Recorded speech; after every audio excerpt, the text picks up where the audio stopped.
Saludos estudiantes. En la actividad orientadora número 3 de farmacología abordaremos la farmacología de los receptores y de la neurotransmisión autonómica.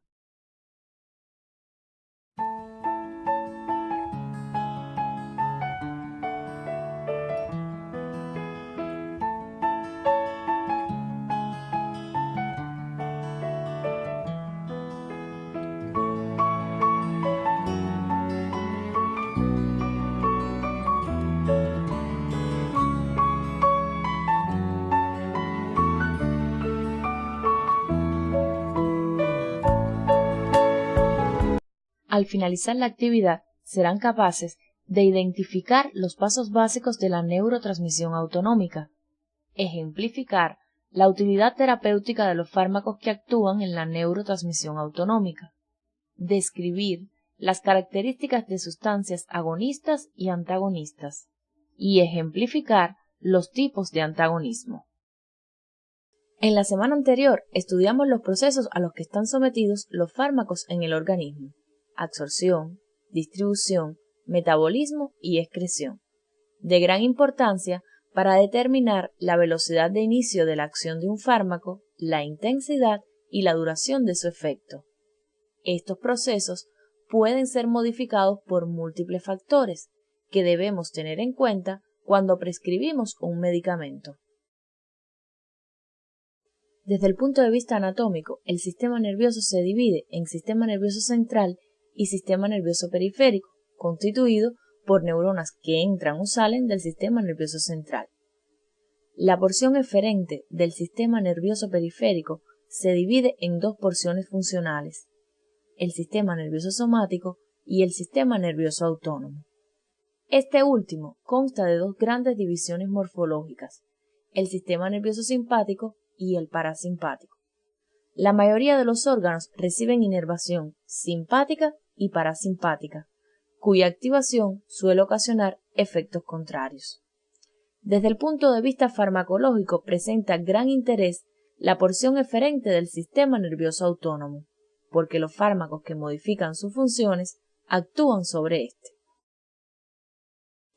El sistema nervioso simpático tiene los cuerpos celulares en las astas laterales de los segmentos torácicos y lumbares desde D1 hasta L3.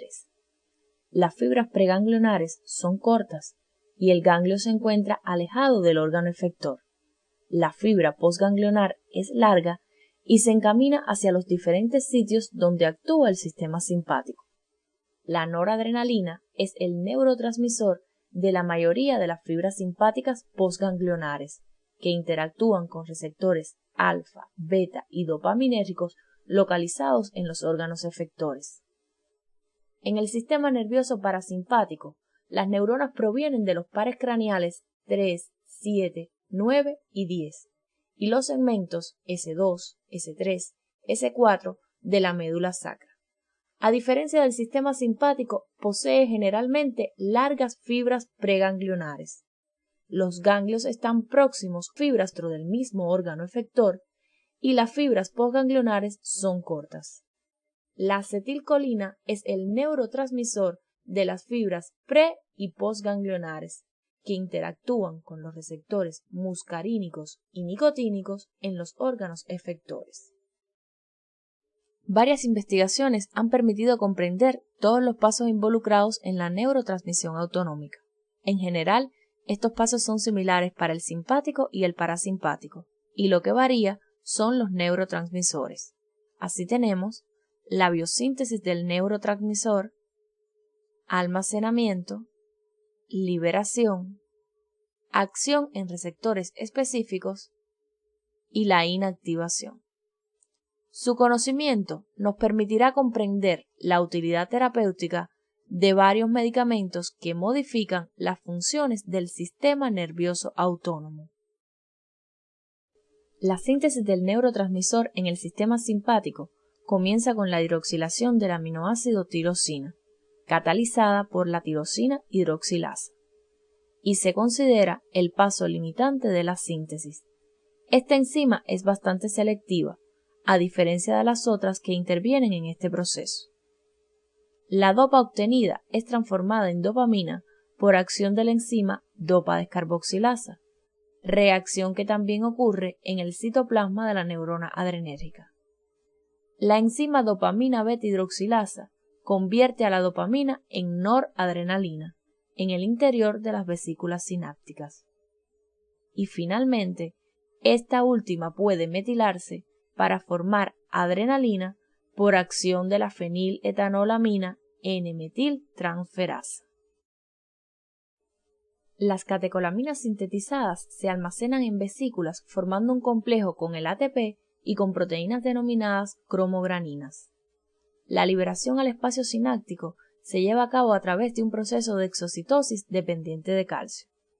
Pueden liberarse también por un proceso que es independiente del calcio y consiste en el desplazamiento de sus lugares de depósito por las aminas simpático-miméticas de acción indirecta y que se conoce como liberación inducida por drogas. Una vez liberados, la acción en sus receptores debe ser breve, precisa y localizada, lo que se garantiza por los mecanismos de inactivación como la recaptación e inactivación enzimática. La recaptación 1 o intraneuronal es un transporte activo dependiente de sodio que remueve el neurotransmisor hacia el interior de la neurona. La recaptación 2 o extraneuronal remueve el neurotransmisor hacia el interior del órgano efector. Ambos pueden ser bloqueados por fármacos.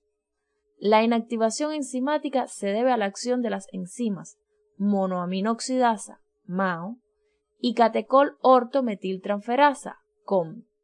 La primera está presente sobre todo en neuronas noradrenérgicas, mientras que la COM se encuentra en tejido neuronal y no neuronal. Como señalamos al inicio, el sistema nervioso autónomo es de gran interés desde el punto de vista farmacológico.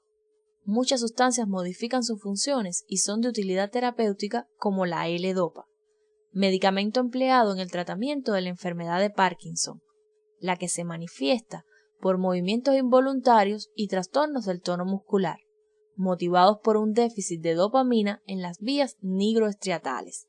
Sin embargo, no es posible administrar dopamina porque no atraviesa la barrera hematoencefálica. La L-Dopa es capaz de atravesar esta barrera y por acción de la dopa descarboxilasa transformarse en dopamina. De esta forma, eleva sus niveles y permite controlar los síntomas descritos. La alfa-metildopa, considerada el antihipertensivo de elección para tratar la hipertensión arterial durante el embarazo, puede ser captada por la neurona adrenérgica, donde constituirá un sustrato de la enzima dopa descarboxilasa, que la transforma en alfa-metildopamina. Más tarde, por acción de la dopamina beta hidroxilasa, es convertida en alfa-metil-noradrenalina y actúa como un falso neurotransmisor a nivel de receptores alfa-2 posinápticos, inhibitorios de la liberación de noradrenalina en el sistema nervioso central. Como consecuencia, disminuye la frecuencia cardíaca y la tensión arterial. Varios medicamentos pueden tener acciones en otros pasos de la neurotransmisión autonómica. Es el caso de la reserpina, que bloquea el transporte de noradrenalina a la vesícula de almacenamiento. Hace que las terminaciones nerviosas agoten sus depósitos de noradrenalina. Disminuye la actividad del sistema nervioso simpático y se reduce la tensión arterial, por lo que durante muchos años se ha utilizado como antihipertensivo. Sin embargo, su uso ha disminuido considerablemente, motivado por los efectos adversos que posee, relacionados con la depresión que provoca de otros neurotransmisores como dopamina y serotonina. La anfetamina es una amina simpático-mimética usada por su acción estimulante del sistema nervioso central. Como consecuencia de este efecto, tiene acciones sobre el rendimiento físico y el estado de ánimo, lo que ha provocado su abuso en numerosas circunstancias. La teofilina es capaz de bloquear la recaptación 2 extraneuronal de catecolaminas, lo que puede provocar un incremento de noradrenalina en los receptores beta 2 del músculo liso bronquial y contribuir al efecto broncodilatador de este fármaco. La selegilina o deprenil es un inhibidor selectivo de la isoenzima MAO-B. Disminuye la degradación enzimática de la dopamina en el sistema nervioso central y es de gran utilidad junto a la L-Dopa en el tratamiento de la enfermedad de Parkinson. La acetilcolina es sintetizada en la terminación nerviosa colinérgica a partir de la colina y la acetil-CoA, por acción de la enzima colinoacetilasa. Se almacena en vesículas sinápticas a concentraciones elevadas. Se libera por exocitosis mediada por el calcio, al igual que el neurotransmisor en el sistema simpático.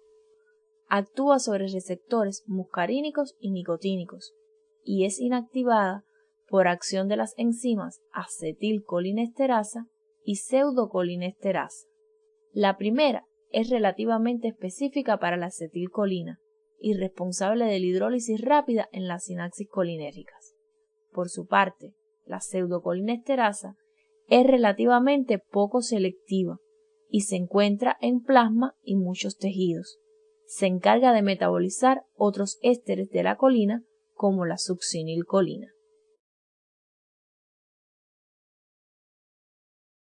Los anticolinesterásicos son aquellos fármacos capaces de inhibir a la colinesterasa y favorecer la transmisión colinérgica.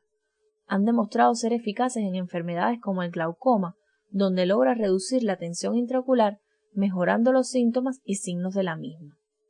En el hilio paralítico, al aumentar las concentraciones de acetilcolina en receptores muscarínicos del músculo liso intestinal, provoca un incremento de la actividad peristáltica y alivio de la distensión abdominal. En la miastenia grave, trastorno autoinmune caracterizado por un defecto en la transmisión neuromuscular y que se manifiesta por debilidad muscular y fatiga, produce un aumento significativo de acetilcolina, se estimula la transmisión sináptica y mejoran los síntomas de la enfermedad. Recordemos que uno de los mecanismos fundamentales de acción de los medicamentos es a través de la interacción con un receptor. Se han propuesto varios conceptos para definirlo, pero se acepta que son moléculas con las que un fármaco debe interactuar selectivamente para generar una modificación constante y específica de la función celular. Los receptores son generalmente de naturaleza proteica, aunque otras macromoléculas como los ácidos nucleicos pueden comportarse como receptores de fármacos. Sucede con los receptores para medicamentos antitumorales y antimicrobianos. Basados en la naturaleza de la interacción fármaco-receptor y en la estructura molecular, podemos distinguir 4 tipos de receptores o familias. Los canales iónicos controlados por ligandos que se conocen también como receptores ionotrópicos, en los que el acoplamiento es directo, los efectos aparecen en milisegundos y el receptor nicotínico es un ejemplo. Los receptores acoplados a proteínas G o metabotrópicos son la familia más numerosa y comprenden receptores de muchas hormonas y transmisores lentos como el receptor de acetilcolina.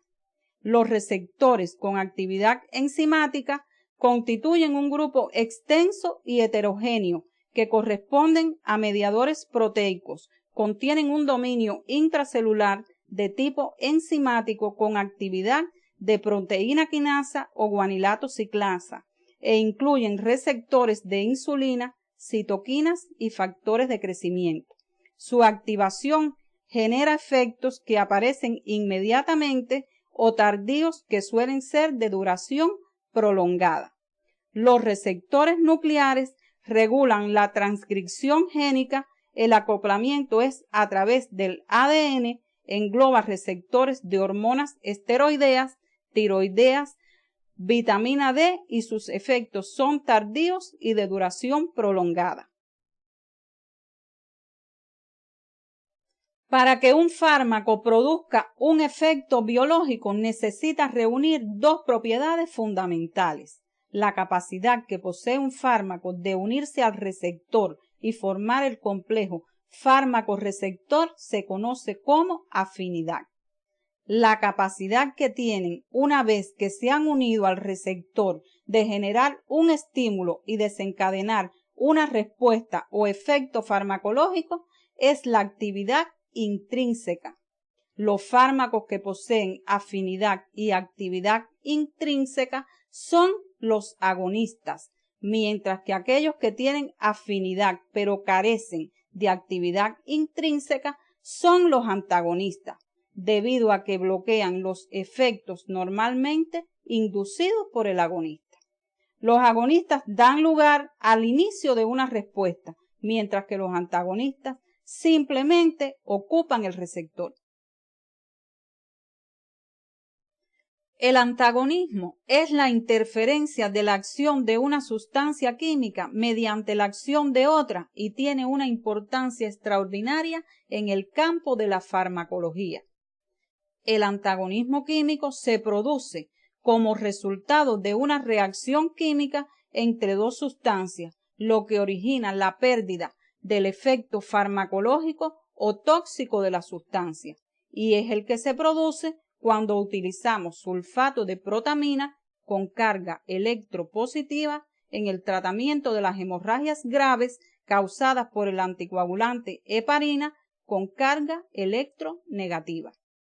El antagonismo fisiológico se produce cuando dos agonistas actuando sobre receptores diferentes ocasionan efectos opuestos. Sucede cuando sustancias como la noradrenalina, que es un agonista, provoca relajación del músculo liso bronquial al actuar en receptores beta 2, mientras que la acetilcolina, que también es agonista, causa broncoconstricción al interactuar en receptores muscarínicos M3.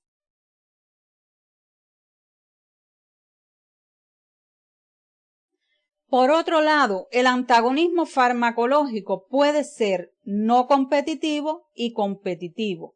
Este puede ser reversible cuando se puede lograr desplazar el antagonista aumentando la concentración del agonista, e irreversible debido a la formación de enlaces covalentes que hacen estable el complejo fármaco-receptor y no puede lograrse el desplazamiento del antagonista aumentando las concentraciones del agonista.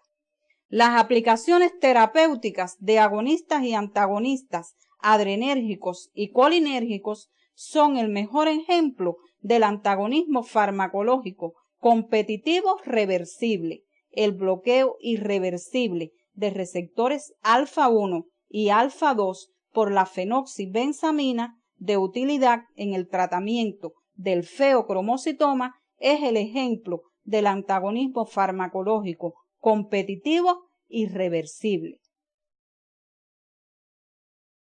Los receptores farmacológicos se pueden clasificar en receptores adrenérgicos, purinérgicos, colinérgicos, receptores para hormonas, receptores de autacoides, receptores para neurotransmisores centrales y receptores para opioides, entre otros.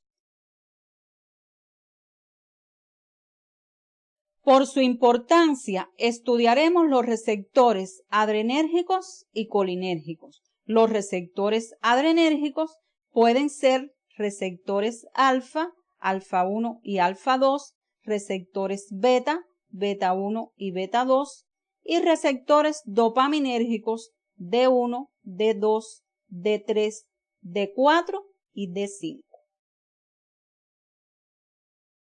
Los receptores colinérgicos pueden ser muscarínicos, M1, M2 y M3, y nicotínicos, musculares y neurales. Múltiples ejemplos ponen de manifiesto la importancia clínica de la teoría de receptores. Así tenemos que el salbutamol es un agonista selectivo de receptores beta 2 del músculo liso bronquial que causa broncodilatación y mejora la disnea.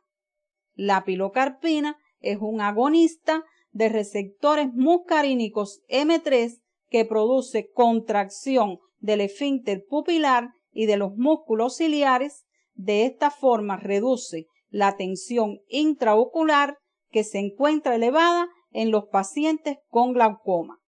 El atenolol es un antagonista de receptores beta 1 del músculo cardíaco, lo que se traduce en una disminución de la fuerza de contracción y la frecuencia cardíaca, de gran utilidad en la hipertensión arterial.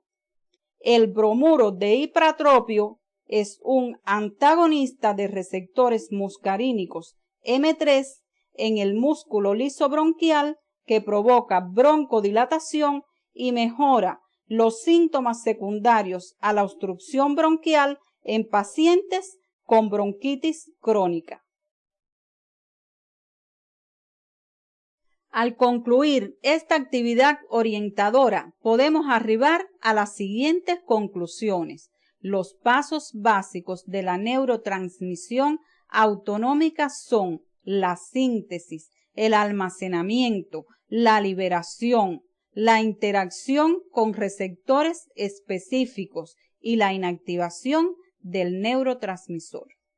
Los fármacos que afectan los pasos básicos de la neurotransmisión adrenérgica y colinérgica poseen utilidad terapéutica en diversas afecciones.